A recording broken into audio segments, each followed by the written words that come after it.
He actually drives a military tank weighing 57 tons onto the road. Other private cars see it and quickly move out of the way, and those that fail to dodge in time are directly crushed into pieces by the tank. Everybody take cover!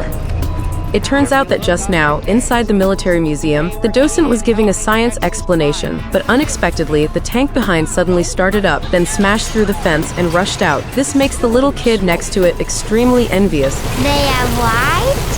When the tank reaches the road, it rampages wildly, flattening several luxury cars. The police quickly dispatch, arranging 2 rows of police cars in front, preparing to intercept the tank. However, in the face of a 57-ton tank, they are just tiny ants. Moreover, if the man in the tank fires a shell at them, they will be wiped out in an instant. Seeing the tank getting closer, the policemen all break into a cold sweat, but unexpectedly at this moment, the tank suddenly turns, crashes into the adjacent wall, and goes around. It seems this man isn't as heartless as expected. So why did he steal the tank? The police want to negotiate with the man, but they simply can't get in touch. Having no choice, they can only approach the man's wife, but learn a shocking truth. It turns out that the man is a retired tank gunner, and his daughter is also a soldier, who has made countless military achievements. However, just a week ago, the daughter suddenly committed suicide, and the reason for her suicide makes people very angry. It turns out that the daughter was injured during a mission, leaving behind after effects, but facing such a hero, the local hospital refused to provide her with treatment. In despair, the daughter committed suicide with hatred, and after her death, the government didn't hold a decent military funeral for her. As a father, the man is determined to seek justice for his deceased daughter, so he steals the tank from the museum, vowing to flatten that hateful hospital. But unexpectedly, at this time, the wife actually calls, urging the man not to do something stupid, and the 911 rescue center also dissuades the man, transferring the line to the fire captain. The captain expresses deep sympathy for the man's daughter's experience. However, sympathy can't heal the man's pain. He doesn't want those irrelevant sympathies. He wants the hospital and the government to repent for his daughter. But he doesn't expect that. The firefighters actually stand collectively at the hospital gate, saying that if the man wants to flatten the hospital, he has to drive over them first. This makes the man extremely torn. Firefighters save lives and heal the wounded. They are also heroes of the city. How can he have the heart to hurt them? And then the captain adds, the hospital is full of innocent, ordinary patients. These people, I believe the daughter in heaven wouldn't want to see this either. Moreover, the daughter is a respectable hero, but the man's current behavior is tarnishing the daughter's reputation. The captain's words really hit home. In order not to bring disgrace to his daughter, finally, this father compromises. At the last moment, he stops the tank, and what awaits him will be prison time and the huge debt from the massive destruction caused by driving the tank.